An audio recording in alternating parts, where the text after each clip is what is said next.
أعوذ بالله من الشيطان الرجيم. بسم الله الرحمن الرحيم. وقالت اليهود ليست النصارى على شيء وقالت النصارى ليست اليهود على شيء وهم يتلون الكتاب كذلك قال الذين لا يعلمون مثل قولهم فالله يحكم بينهم يوم القيامة فيما كانوا فيه يختلفون. صدق اللہ. یہود و نصارہ مسلمانوں کے خلاف ایک ہو کر ایک دوسرے کو جنتی کہہ رہے تھے، حالانکہ آپس میں شدید اختلافات رکھتے تھے۔ وقالت الیہود لیست النصارى علی شیء، یہودیوں کا کہنا تھا کہ عیسائیوں نے حضرت عیسیٰ علیہ السلام کو خدا کا بیٹا اور خدا مان لیا، اللہ کے ساتھ شرک کا ارتکاب کیا، ان کی تو کوئی ایمانی بنیاد ہے ہی نہیں۔ وقالت النصارى لیست الیہود علی شیء، ایسے عیسائیوں کا کہنا تھا کہ یہودیوں کا کوئی مذہب نہیں، ان کی کوئی ایمانی بنیاد نہیں، اس لیے کہ انہوں نے حضرت عزیر کو خدا کا بیٹا بنایا، پھر حضرت عیسیٰ علیہ السلام پر ایمان نہیں رکھتے۔ مطلب یہ کہ دونوں کا اختلاف معمولی نوعیت کا نہیں تھا، شدید تر تھا کہ ایک دوسرے کے ایمان کو ہی تسلیم نہیں کرتے تھے۔ حالانکہ فرمایا ہم یتلون الکتاب، کتاب آسمانی علم ان کے پاس موجود تھا، باوجود اس کے اس علم نے نفع نہیں دیا، حقیقت کو تسلیم نہیں کیا، ایک دوسرے پر کفر کے فتوے لگاتے ہوئے بھی مسلمانوں کے خلاف اکٹھے ہو گئے۔ اور سب سے عجیب تماشا تو مشرکین کا تھا،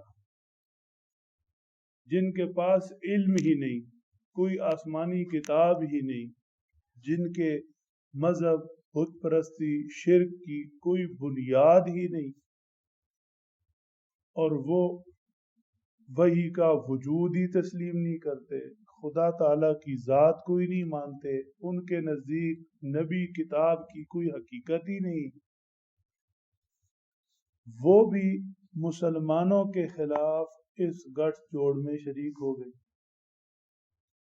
یہودیوں کے ساتھ، عیسائیوں کے ساتھ، مسلمانوں کے خلاف ان کی صف میں مشرکین مکہ بھی آ کھڑے ہوئے، اور انہوں نے بھی، یہود و نصارہ نے بھی انہیں مشرک کہتے ہوئے مسلمانوں کے خلاف اتحاد میں قبول کر لیا۔ حدیث پاک میں اسی بنیاد پر ارشاد فرمایا گیا الکفر ملت واحدہ، الکفر ملت واحدہ، کفر جس رنگ کا بھی ہو، جس طرح کا بھی ہو، آپس میں شدید اختلافات بھی رکھتا ہو، اسلام کے خلاف، اسلام دشمنی میں سب ایک ہی دین ہو جاتی ہے۔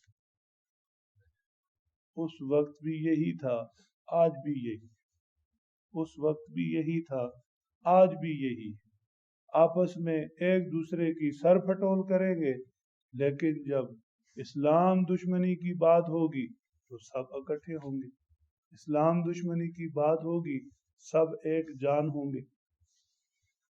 حضور انور صلی اللہ علیہ وسلم سے ارشاد فرمایا گیا فاللہ یحکم بینہم یوم القیامہ، ان اسلام دشمنوں کے اتحاد سے آپ مرعوب نہ ہوں اور اپنا فریضہ نبوت مت چھوڑیں۔ آپ اللہ کی طرف بلاتے رہیں، دعوت و تبلیغ کا کام کرتے رہیں۔ آپ کا کام آواز لگانا، پہنچانا ہے۔ آپ پیغمبر ہیں، اللہ کا پیغام لوگوں تک پہنچانے والے۔ یہ قبول کریں تب بھی، نہ قبول کریں تب بھی آپس میں جھگڑتے لڑتے رہیں، اسلام دشمنی میں اکٹھے ہوتے رہیں، جس بھی حالت پر رہیں، آپ کا کام ان سے الجھنا نہیں، یا ان سے الجھ کر ان کو چھوڑ دینا نہیں۔ آپ اپنا کام کرتے رہیں۔ ہاں، اللہ جل شانہ نے فیصلے کا ایک دن رکھا ہے۔ اللہ اس دن لوگوں کے درمیان فیصلہ کریں گے۔ اللہ جانتے ہیں کس چیز میں کون جھگڑ رہا ہے، کس کے اختلاف کی بنیاد کیا ہے۔ حق اور سچ کا نکھیڑا اور فاصلہ وہ یوم الفرقان کو ہوگا جو فرق کرنے والا دن ہے، یوم الفصل کو ہوگا جو فیصلے کا دن ہے، یوم الدین کو ہوگا جو انصاف کا دن ہے۔ لہذا یہ اپنا کام کرتے رہیں، آپ اپنا فریضہ نبوت ادا فرماتے رہیں۔ اللہ سمجھ دے۔